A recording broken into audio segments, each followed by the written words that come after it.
Everybody, my name is Jack from JLN Productions, and I am back here giving you another layout update video. So there is not, honestly, too much new with the layout. I've been away from YouTube. I've been away from model trains. I have just been so busy with my new job and then some other commitments that I have outside of model trains, like the real trains, and other stuff like that, as well as also working on some cars and doing some more car things. So anyway, we are back here with a layout update. In the last episode, I did mention that I had some medical things to take care of. Those are now taken care of. However, unfortunately, I am sick. I did come down with a cold about a week ago. Excuse me, and it just has not gone away. I went and got some antibiotics. So now I'm on those, feeling much better, but it is lingering and taking a while to go away. So I apologize in advance if I do not sound that great in this video. So anyways, guys, I just wanted to show you, I did promise that I would do a video on the engine that I have for my switching layout. This is an Athearn Genesis MP15 AC. They do make these in a couple different road names, but I did get a generic GATX Locomotive Group 1 because I figured, well, since this is basically a freelance layout, I might as well have a leasing company locomotive to run, since nothing on this layout is prototypical and nothing on this layout is remotely realistic, other than the operations that I hope to perform on this layout.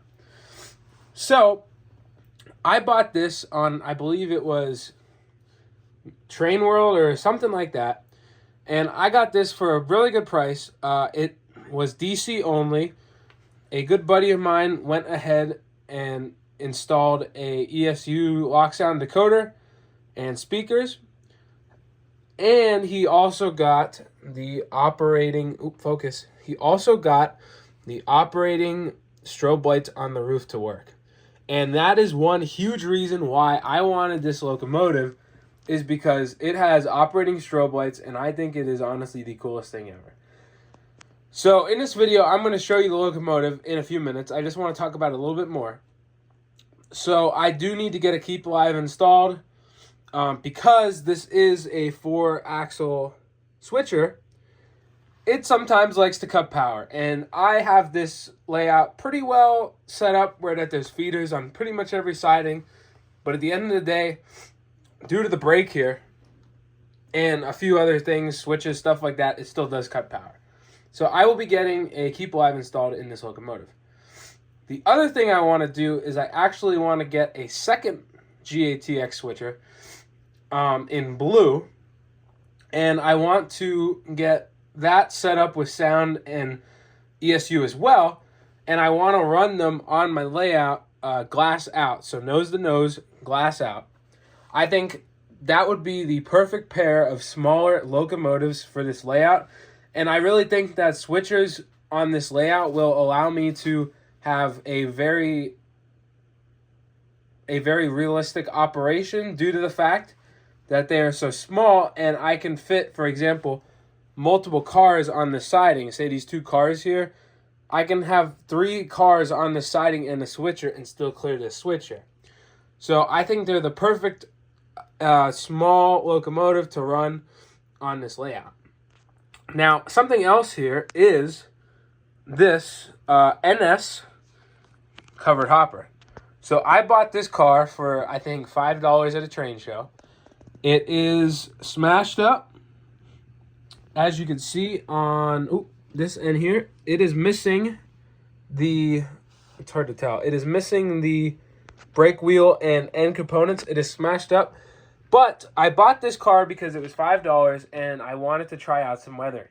So I went ahead and looked at a couple YouTube videos, and this is my first attempt at weathering an HO scale train car. I wanted to beat the crap out of it pretty good, if I'm going to be honest. So I went ahead and I got weathering paints and a little bit of graffiti decal. And I put one on this side, and there is, I believe, one on the other side. And then I went ahead and I just started going nuts on it. And honestly, for my first job weathering a HO scale freight car, I think I did pretty well. So drop a comment below how you think, what you think, and give me some tips, please, on how I could do better, because this is something that I am just getting into and would love to learn more and become a better weatherer. Is that the name? Become better at weathering train cars. If you guys don't know, I have this car here. This is a Athearn ready to roll Illinois Central car. I bought this at a train show for like $45 from mint condition, and the guy who was selling it even had scale head couplers and metal wheels on it. So I sent it to a good friend of mine at my local train club, and he weathered it up for me. So this is obviously not as beat as this one. The first one, I really wanted to try beating as hard as I could, just because sometimes you see cars like this out there, but other times you see cars that look like they should not even be on the train. And that's what I was going for with this car right here. So I have these two hopper cars now. I'm probably not going to keep this one. I'm kind of undecided. It's not very detailed. It's missing parts, but it was a cheap $5 freight car that I could play around with and do some weathering. So, let's see here. I'll flip it around. Yeah. There is some weathering, some graffiti decal here as well. And then I went ahead and I beat the roof pretty good. So I think I might have went a little too crazy, because you don't typically see cars that are this beat. But for my first attempt, I don't think I did too bad. There's not really much new in the layout. I just wanted to show you these cars and this locomotive. Unfortunately, like I said, guys, I have not been working on it too much. The only thing new from the last video is the road. I am finally happy with how the road turned out. I have never done a road before. The most I've done for a road is literally just lay down like black construction paper and call it a road. So I am very happy how this came out after many attempts. I'm sure there's a better way to do it, but it's all a learning process with this layout. And I wanted to build a small layout and so that I can learn and not feel overwhelmed by trying to build a big layout. And like I said, guys, I am trying to get over a cold right now. So I do apologize for sounding the way I do, but I realized it's been over 2 months since I posted a video on my layout, and I wanted to get something out there for you guys. So if you want to continue seeing videos on my HO scale shelf switching layout, comment down below and hit that subscribe button. I know I don't say that, but hit that subscribe button, because we are almost at 500 subscribers, and that would be great if we could hit that. I started this channel just posting train videos for fun. Never thought I would even have 500 subscribers. Never thought I would even have 200 subscribers or 100 subscribers. I was just posting videos on YouTube of trains that I go out and see. And now we're here. And you guys seem to like the videos on the layout. So if you like the video, comment down below. Let me know what you want to see and hit the subscribe button. Anyways, guys, so the road is finally done. I used the Woodland Scenics, what do you call these? Woodland Scenics Road Wood. I honestly, sorry. I honestly don't even know what you call these. But I also used Milwaukee paint marker, and they turned out pretty good for the road lines. I think it does look pretty good. My goal is to maybe put flashing lights on here. I'm not going to go for gates, because a lot of times short lines don't have gates, and they are also a royal pain in the you-know-what to hook up. So my end goal is probably to do flashing lights here, because I think that would just be so cool to be able to blow the horn and hit the bell and have the flashing lights here on the road. Also, we are modeling very loosely Pennsylvania, so it would not be uncommon for terrible roads, because if you guys live in Pennsylvania like me, you will know that the roads are terrible. So, we made some potholes. We didn't make the road smooth. You know these will break your suspension in your car. So, we made some potholes. So, without further ado, guys, I'm going to cut the video here. And in just a second, you will see this locomotive running, because I promised that I will show you guys it. Guys, so the other thing I did forget to mention, I don't know if I mentioned this in the last video, but I installed a throttle holder next to where the panel is going to be. As you can see, it's just hanging here loose right now. And I also custom made, I drilled a hole and I put an eye hook in here. And I got a Digitrax lanyard from a buddy, and I actually hooked it on there. So now I have a lanyard on my controller. So I just thought that was pretty cool. The wiring setup is not great for this layout. As you can see, we just have the Digitrax DCS 100 here. And we have the Digitrax UR93 for the radio mounted up under there. And I just have it currently wired over here to a power strip, which is, oops, focus, there we go. Sorry, guys. And it's currently just zip tied to a shelf. But we are making progress. Things will be less janky soon. I just wanted to show you that because I don't know if I ever showed you guys the setup underneath the layout and, you know, how those things are set up, in case you guys were curious. So let's start up this locomotive here. We're going to go ahead and hit F8.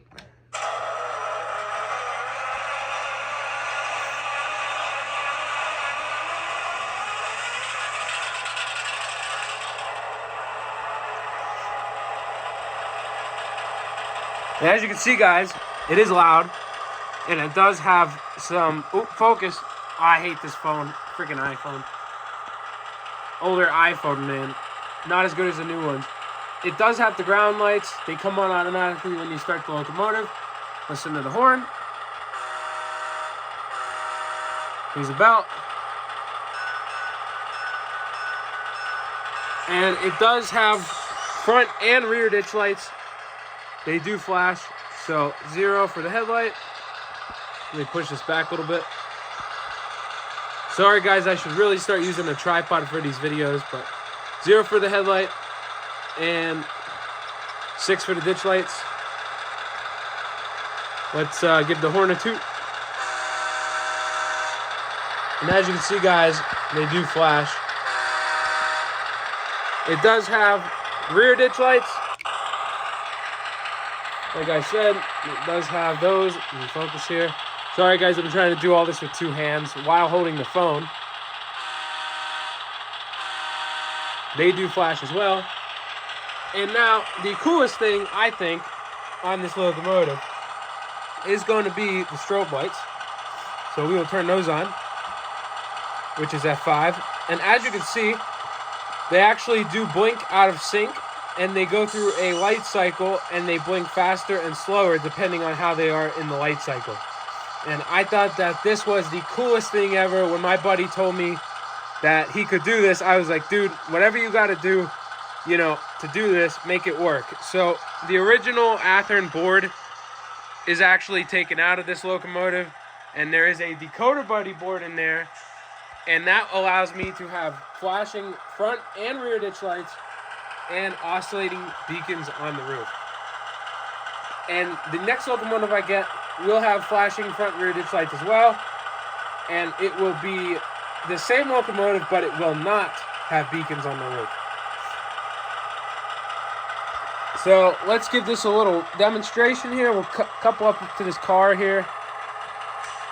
Sorry, guys, I'm trying to do all this with two hands. I really should get a tripod. Maybe for the next video, I'll be smart and get a tripod.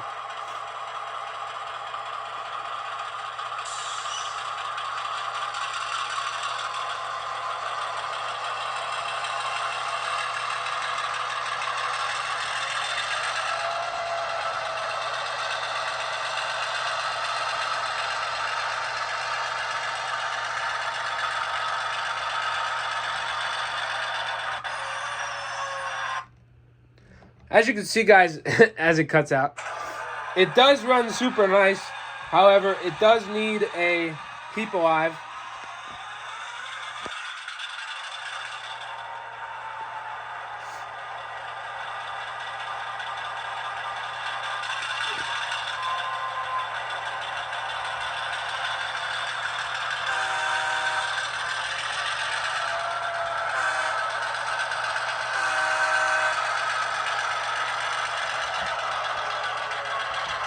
Sorry about the out of focus. I'm trying my best here. trying to run this thing with 2 hands and film. I apologize for the very shaky video, and I apologize for how I sound, and I apologize for the low production quality of these videos. But if I get my tripod fixed and working as intended, I will be able to set it up and make better quality videos. So hopefully for the next video, guys, we will have, let me turn this off, it's loud. Hopefully for the next video, guys, we will have more stuff done in the layout, and hopefully by the next video, I'll be able to have the tripod set up and film sturdier footage instead of me just trying to hold the phone and run the Locomotive with the other hand. But I think this Locomotive is so freaking cool. I just wanted to show you because I did promise that I would post a video of me showing you the Locomotive I have for this layout. I would love to get another one. Fortunately, that cannot happen right now. But I'm hoping by the end of this year, I will have the sister of this Locomotive. We can run them nose to nose, glass out as they call it, and we can have some fun switching with this layout. Just letting you guys know, I am still out here, I am still alive, and I am still posting YouTube videos, but I have unfortunately not been as active as I want to be. So guys, thank you so much for watching this layout update, and like I said, we are almost at 500 subscribers, so if you could please hit that subscribe button down below. Comment down below if you like what you see. I'm doing my best here, and I hope that the production quality of these videos does go up over time as well. So thank you for sticking with me, and thank you guys all for watching. Bye now.